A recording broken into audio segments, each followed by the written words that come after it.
ini bikin orang kok bisa hancur, otaknya nggak waras gitu. Iya, iya. Ternyata setelah saya coba riset, saya bermain dalam rangka riset tadi ya, bukan dalam rangka iseng-iseng atau Iya. nyari duit, bukan. Bukan. Dalam rangka riset, ternyata kalau saya nggak kontrol aja kena gitu loh. Bukan cuma sekedar kehilangan uang, hubungan dengan orang tua pada khususnya tuh keharmonisannya hilang, dengan orang-orang terdekat kepercayaan juga hilang, mental juga karena sering ditagih utang kan. Aku pernah kayak diposting di sosial media dan satu kampung tuh viral lantaran ditagih hutangnya. Jadi di Serang, Banten, seorang suami muda umur 24 tahun tega bunuh istrinya sama anaknya sendiri. Habis itu dia juga coba bunuh diri, akhirnya meninggal juga. Dan lu tahu nggak kenapa? Salah satu penyebabnya diduga karena kalah judi online. Seseorang yang terlalu lama kebanjiran dopamin otaknya, termasuk tadi karena addiction ataupun karena judi online, akhirnya terjadi perubahan di otaknya ini. Yang terjadi adalah bagian reward system di otaknya ini jadi sangat mudah untuk aktif. Assalamualaikum warahmatullahi wabarakatuh. Hari ini kami akan membahas efek domino judi online dari logika yang rusak hingga terjadinya KDRT. Presentasi ini kami maksudkan untuk memenuhi tugas akhir dari mata kuliah nalar kritis dan retorika. Boleh dilanjut slide-nya.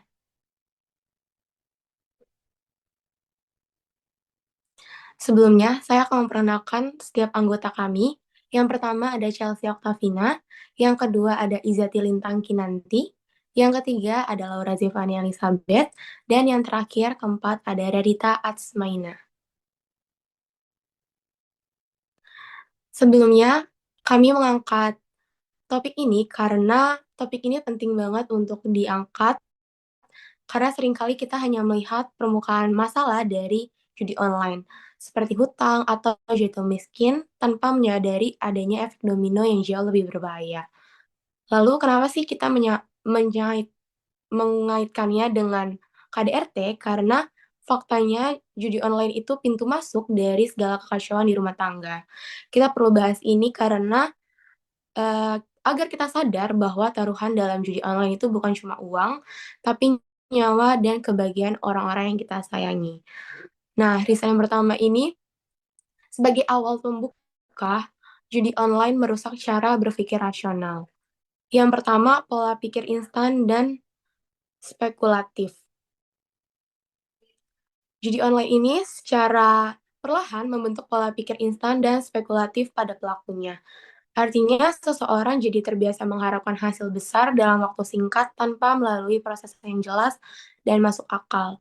Dalam judi online, pemain sering berpikir, siapa tahu ini menang besar atau cuma modal kecil tapi bisa dapat banyak. Nah, pola pikir ini yang kemudian berkembang dan membuat seseorang mengandalkan keberuntungan, bukan logika atau perhitungan rasional.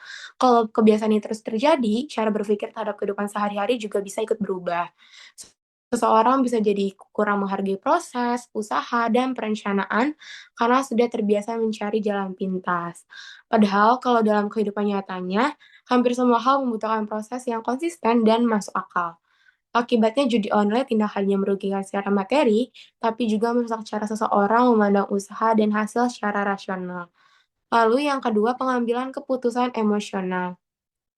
Selain itu, judi online juga mendorong pengambilan keputusan yang lebih emosional dibanding rasional. Banyak fitur dalam judi online memang sengaja dirancang untuk memicu emosi pemain. Contohnya seperti dapat bonus, lalu hadiah tambahan, notifikasi terus-menerus, atau kondisi yang nyaris menang kata orang-orang. Saat pemain merasa hampir menang, muncul perasaan penasaran dan dorongan untuk terus bermain. Meskipun secara logika peluang menang tetap kecil. Di saat seperti ini, emosi seperti senang, kecewa, atau ingin balas kekalahan mulai menguasai pikiran. Keputusan tidak lagi dibuat berdasarkan pertimbangan yang matang, tapi lebih karena dorongan perasaan sesaat. Akibatnya pemain sulit mengontrol diri dan cenderung mengabaikan resiko yang sebenarnya sudah jelas. Inilah yang membuat judi online sangat berbahaya karena secara perlahan melemahkan kemampuan seseorang untuk berpikir jernih dan rasional. Boleh dilanjut untuk kerisan kedua. Saya kembalikan untuk rekan. Baik, terima kasih banyak, Laura. Kita selanjutnya membahas riset kedua, yaitu tekanan ekonomi dan keluarga. Seperti yang kita tahu ya teman-teman, kalau judi online itu tuh berbahayanya banyak gitu dampaknya secara terlihat dan tidak terlihat gitu. Alasannya dalam banyak kasus terutama di Indonesia, judi online itu bisa merambah dampaknya itu terhadap ke ekonomi keluarga. Terus juga pelaku judi online ini itu nggak lagi menggunakan uangnya untuk kebutuhan pribadi. Jadi dia ini mengambil uang rumah tangga seperti uang belanja, cicilan, bahkan tabungannya yang harusnya dipakai buat keluarga dan masa depan itu malah dipakai untuk terus bermain, terus gambling, terus ikut store lah masukin uangnya buat judi online gitu. Nah, hal ini juga diperparah kalau judi online itu sering dipersepsikan atau diberikan pandangan sebagai jalan cepat yang instan untuk memperbaiki kondisi perekonomian. Namun yang sebenarnya terjadi itu justru sebaliknya gitu. Kekalahan dan demi kekalahan itu selalu sering terjadi dan itu yang memicu pola pikir spekulatif yang dimana semakin terdorong pelaku itu untuk terus bermain dengan harapan bisa menutup kerugian sebelumnya dan padahal itu tidak karena situs judi online sendiri sudah diatur oleh admin yang dimana sekalinya menang pasti berlanjut akan menuju ke arah kekalahan. Lalu selain mempengaruhi perekonomian keluarga, masalah ini tuh terus berlanjut gitu ke kerugian finansial yang kerap kali disembunyikan gitu ya. Ya kali gitu kita judi online itu bilang ke orang itu kan nggak mungkin ya, terutama ke keluarga sendiri kan pasti diem-diem doang ngelakuinnya gitu. Nah, akibatnya apa? Masalah ekonomi ini menumpuk gitu tanpa adanya komunikasi dan tanpa adanya solusi bersama gitu. Hal inilah yang menyebabkan tekanan finansial yang terus berlanjut gitu dan menjadi sumber stres, konflik, dan ketegangan dalam sumber rumah tangga. Sekian dari saya lanjutkan ke teman saya. Terima kasih. Baik, selanjutnya dari scene yang ketiga, yaitu tekanan psikologis akibat judi online dapat memicu konflik rumah tangga. Jadi, kekalahan yang berulang dalam judi online itu menimbulkan stres, emosi, tidak stabil, dan juga rasa frustasi yang mudah meledak. Kekalahan yang terjadi terus-menerus dalam judi online itu menciptakan beban psikologis yang sangat berat bagi pelakunya. Selain merasa tertekan akibat kehilangan harta, ataupun pelaku juga dihantui rasa cemas, sulit tidur, dan juga rasa malu yang mendalam. Akibatnya, stabilitas emosional mereka tuh bisa hancur. Dalam kondisi mental yang sudah lelah seperti itu, mereka itu kehilangan kemampuan untuk bersikap sabar. Hal ini membuat mereka tuh menjadi pribadi yang sungguh pendek gitu. Ini mana eh, masalah kecil di rumah itu yang bisa dibicarakan baik-baik, tiba-tiba tuh malah jadi gampang emosi gitu. Padahal masalah tersebut masih bisa dibicarakan secara baik-baik. Lalu yang kedua ada pelaku cenderung melampiaskan tekanan emosional kepada pasangan atau anggota keluarga terdekat. Ketika seseorang mengalami frustasi akibat judi, mereka tidak bisa meluapkan amarahnya tuh ke aplikasi judinya itu kan. Akibatnya, mereka mencari pelampiasan terdekat, yaitu pasangan atau anggota keluarganya. Dan di fase inilah rumah tangga itu jadi bukan lagi tempat yang aman, melainkan berubah menjadi tempat yang penuh dengan konflik. Dan komunikasi yang awalnya hangat itu tiba-tiba berubah jadi eh, berantakan, terus ketus dan penuh amarah. Dan ketegangan psikologis ini itu merusak keharmonisan dan menciptakan trauma batin bagi anggota keluarga, jauh sebelum kekerasan itu benar-benar terjadi. Selanjutnya saya kembalikan ke rekan saya.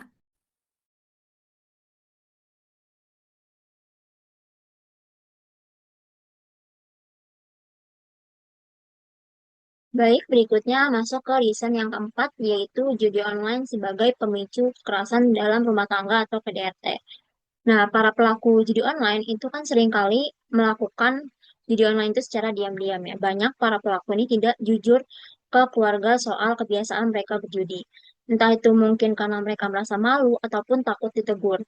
Nah, masalahnya kebiasaan judi ini tidak berhenti di satu atau dua kali main aja. Nah, jadi ketika mereka main secara terus-menerus, uang yang dipakai ini awalnya nominalnya kecil, tapi lama-lama jadi besar. Bahkan sampai yang sudah dibilang tadi oleh Lintang, pakai uang untuk kebutuhan rumah tangga mereka. Ketika ketika keluarga atau pasangan mereka ini tahu atau mulai sadar bahwa pengeluaran mereka ini tidak jelas, hingga kondisi ekonomi memburuk, maka konflik pun bisa muncul dari hal tersebut. Dari konflik inilah banyak kasus KDRT itu berawal. Pertengkaran-pertengkaran soal uang itu bisa berkembang jadi tekanan emosional. Apalagi kalau pelakunya itu misalnya mereka kena masalah gitu. Entah itu kalah terus saat judi, terus mereka apalagi mereka punya hutang, belum lagi mereka juga mungkin ada tekanan psikologis, mereka merasa gagal menjalankan peran mereka sebagai anggota keluarga gitu. Yang akhirnya membuat para pelaku ini jadi lebih emosi dan kehilangan kontrol diri mereka. Sehingga dari tekanan emosi dan ekonomi inilah yang seringkali melampiaskan eh, tekanan tersebut menjadi kekerasan ke orang-orang terdekat mereka ataupun keluarga mereka. Dan dalam kondisi seperti ini, kekerasan itulah yang dianggap sebagai jalan keluar atau pelampiasan oleh para pelaku. Meskipun justru hal itu memang membuat eh, memperburuk itu keadaan rumah tangga mereka. Jadi masalah ini tuh bukan semakin terselesaikan, malah semakin bertambah. Masalah keuangan yang tidak selesai, terus hubungan keluarga juga eh, memperburuk, rusak gitu kan, jadi renggang, dan korban dari KDRT ini juga harus menanggung dampak buruknya. Sekian, boleh di next.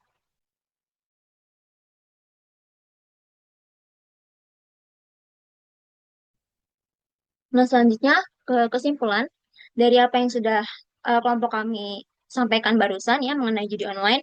Dari klaim barusan kami bisa menyimpulkan bahwa judi online ini bukanlah sekedar masalah individu, melainkan sebuah eh, bom waktu bagi ketahanan keluarga.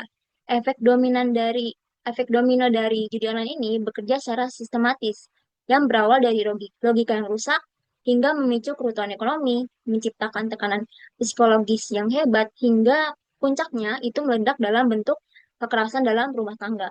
Dan tanpa disadari, kecanduan dari judi online ini mengubah rumah yang seharusnya menjadi tempat paling aman bagi keluarga menjadi lingkungan yang penuh ketakutan dan juga ancaman fisik maupun mental. Sekian, dilanjutkan oleh rekan saya.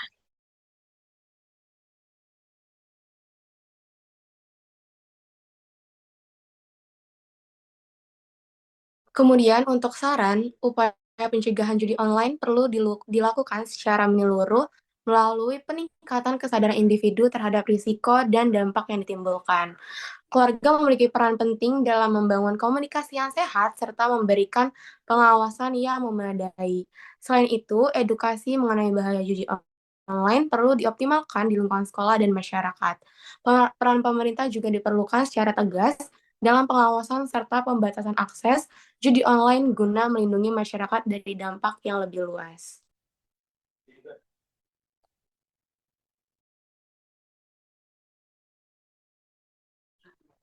Baik, selesai sudah presentasi dari kelompok kami. Semoga presentasinya tidak hanya untuk memenuhi tugas, tapi juga bermanfaat bagi yang menonton. Terima kasih banyak. Saya ucapkan terima kasih juga. Wassalamualaikum warahmatullahi wabarakatuh.